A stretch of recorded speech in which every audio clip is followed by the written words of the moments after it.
అందరికి నమస్కారం. ఈరోజు ఒక న్యూస్ అండి. చాలా అంటే చాలా బాధ కలిగించింది నాకైతే. నార్మల్ వాళ్ళు బాధలు పడుతూ, కష్టాలు అనుకుంటూ, ఇక మన లైఫ్ లేదనుకుంటూ చనిపోతున్నారు ఆత్మహత్య చేసుకొని. చదువుకున్న వాళ్ళు అలాగే, డబ్బున్న వాళ్ళు అలాగే, చివరికి ప్రజలను బ్రతికించాల్సిన వాళ్ళు కౌన్సిలింగ్ ఇచ్చేసి వరకు కొత్త జీవితాన్ని చూపించాల్సినటువంటి డాక్టర్లు కూడా ఆత్మహత్యలు చేసుకుంటూ ఉన్నారు. రోహిణి, ఆమెది గుంటూరు, కజకిస్తాన్ రష్యా ఏరియాలో ఆమె వచ్చేసి ఎంబీబీఎస్ చేశారు. ఆ తర్వాత అమెరికా వెళ్ళారు. అక్కడ రెసిడెంట్ డాక్టర్గా, తర్వాత ఇంటర్న్గా లైక్ ఆవేలో కంటిన్యూ అవుతూ ఉన్నారు. హెచ్ఎంబీ వీసా మీద వెళ్ళారట. గత కొద్ది రోజుల క్రితం ఆమె ఇండియాకి వచ్చి ఉన్నారు. బట్ ఈలోపు ట్రంప్ వీసా రూల్స్ పైన మార్చాడు కదా, ఈమె వెళ్తానికి ఇబ్బంది. ఎందుకంటే ఈమె ఉన్న దానికి సంబంధించి వెళ్ళాలంటే J1 వీసా మీద వెళ్ళాలి. J1 వీసా అన్నప్పుడు డాక్టర్లు కావచ్చు, కల్చరల్ రిలేటెడ్ కావచ్చు, లైక్ ఆవేలో అన్నట్టు.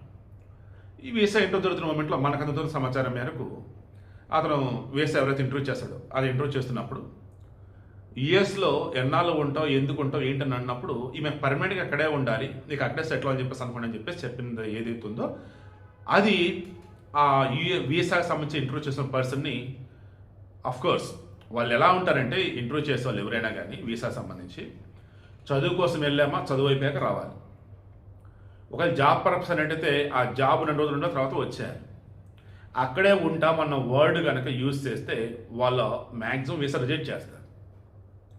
మనకు అందుతున్న సమాచారం మేరకు ఈమెకి సంబంధించి ఫైనల్ రౌండ్లో రిజెక్ట్ అయిందని, బట్ ఆ తర్వాత కూడా మరలా ట్రై చేసినా సరే అవ్వట్లేదని, యుఎస్లో పీజీ చేసి ఎంఎస్ చేసి ఇక అక్కడ వెళ్ళగా సెటిల్ అవ్వాలన్నది ఈమె కోరిక.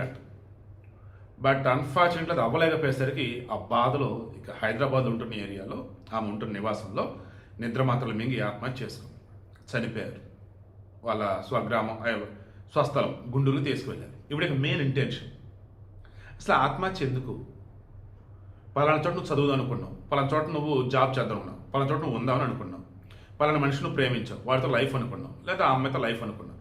సరే అవ్వాలా, కాలా, అది జరగల, చనిపోవాలా, వేరేది ఉండదా? క్రైసిస్లో ఆపర్చునిటీ వెతుక్కోవాలి.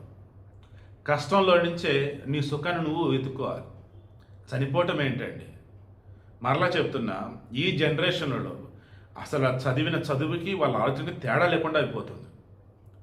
అందరూ కూడా ఒక సైకలాజికల్ డిప్రెషన్కి వెళ్ళిపోతూ ప్రతి ఒక్కరికి చనిపోదామన్న ప్రతి ఒక్కరు కోపతాపాలతో ఉంటే ఏం జరిగిందండి చివరికి?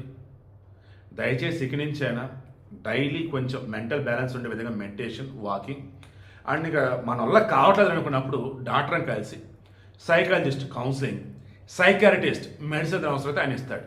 ప్లీజ్ అండి, ఇంకెవరు చనిపోవద్దు.